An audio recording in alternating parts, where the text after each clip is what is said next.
जय हिंद साथियों, आवेश अकेडमी के न्यू वीडियो लेक्चर में आपका स्वागत है। इस वीडियो लेक्चर में हम प्रतिशत के नियम और उसके थ्योरी को समझेंगे कि इसमें प्रतिशत क्या होता है।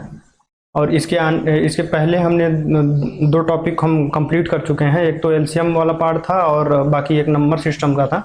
अगर आपने उसको नहीं देखा है तो उसका लिंक मैं डिस्क्रिप्शन में दे दूंगा, आप वहाँ से जाके देख सकते हैं। ठीक है, तो देखते हैं कि प्रतिशत होता क्या है। एक्चुअल में प्रतिशत प्रत्येक किसी भी मान को अगर हम 100 पे लेते हैं तो वो चीज़ प्रतिशत में काउंट होती है। ठीक है, जैसे अगर यहाँ पे क्या लिखा है कि वह भिन्न जिसका हर 100 होता है, ठीक है, तो वो प्रतिशत कहलाती है। अब प्रतिशत को निरूपित करने के लिए ये साइन होता है। अब इसका मान अगर हम देखें तो अगर इसको कहीं भी ये लगा हुआ है तो हम इसको 1/100 कह सकते हैं। ठीक है, इसी तरीके से अगर हम यहाँ पे एग्जाम्पल में लिखा गया है कि यक्स प्रतिशत क्या होता है, तो यक्स प्रतिशत, यक्स तो जैसे का तैसे है, ठीक है, लेकिन इस प्रतिशत का मान हमने अभी बताया है कि 1/100 होता है, तो इसको हम लिख सकते हैं कि बटे 100। ठीक है, इसी तरीके से अब यहाँ पे यक्स कोई भी मान हो सकता है, तो यहाँ पे हमने यहाँ पे 25 लेके देखे हैं, तो 25 लिखे हैं, तो इसको क्या लिख सकते हैं, 25/100। ठीक है, अब इसके नियम को देखते हैं कि ये नियम एक्चुअल में क्या होता है। तो नियम अगर देखा जाए, अब कोई ऐसा पैटर्न दिया हो जैसे कह दे कि यक्स का y प्रतिशत, तो का मतलब तो हमको पता ही है कि मल्टीप्लाई होता है किसी भी संख्या की यक्स का y, तो कहने का मतलब इसको हम क्या लिखते हैं, x y, x into Y.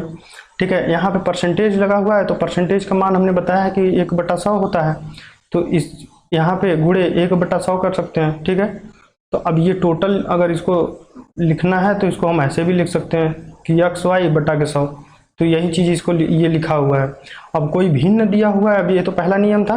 दूसरा नियम क्या कह रहा है कि किसी भिन्न अथवा दशमलव को प्रतिशत के रूप में बदलने के लिए उसमें 100 से गुणा करके हम सीधा प्रतिशत लगा देते हैं। कहने का मतलब कि अगर मान लेते हैं कि हमारे पास कोई फ्रैक्शन वैल्यू है या फिर कोई भी वैल्यू है, इसको हमें अगर प्रतिशत में बदलना है तो हम इसको क्या लिखेंगे, जैसे हमारे पास मान लेते हैं कि ये 4/25 है, उदाहरण वाला ही यही वाला ले लेते हैं। तो इसमें कह रहा है कि 100 से गुणा कर देते हैं और प्रतिशत लगा देते हैं। तो कहने का मतलब हम जैसे बेसिक रूल पे आते हैं कि किसी भी संख्या में 100 से गुणा करते हैं तो उतना से भाग देते हैं। ठीक है, तो अगर हम 100 से इसमें गुणा किए तो 100 से भाग भी देंगे। ठीक है, अब यहीं 1/100 आपका क्या बन जाता है, प्रतिशत। तो यहीं यहाँ पे ये न लगा के सीधा परसेंटेज लगा देते हैं। ठीक है, तो ये चीज़ आपका हो गया 4/25 और गुणे 100 प्रतिशत।